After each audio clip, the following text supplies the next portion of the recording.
Potato.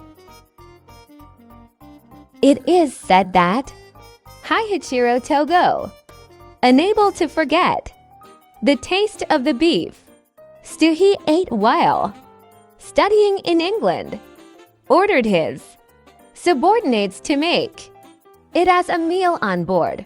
The head chef, who was ordered, did not know how to make it, but Togo explained that it contained beef, potatoes, and carrots.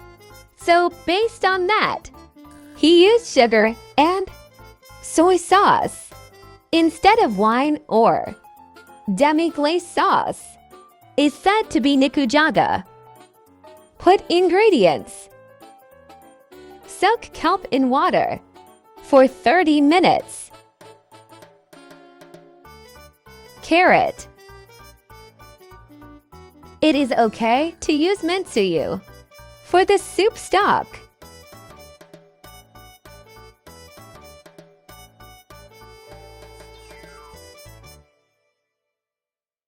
Put ingredients. Onion. The point is to cut the ingredients to the same size according to the size of the mouth, so that it is easy to eat and the taste is easy to permeate. Beef. Just add ingredients and seasoning.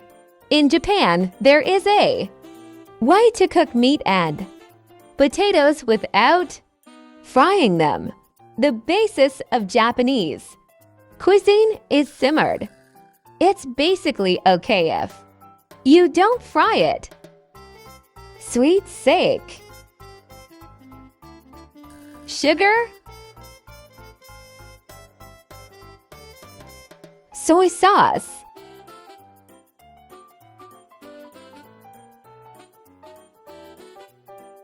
Any recipe you like is fine.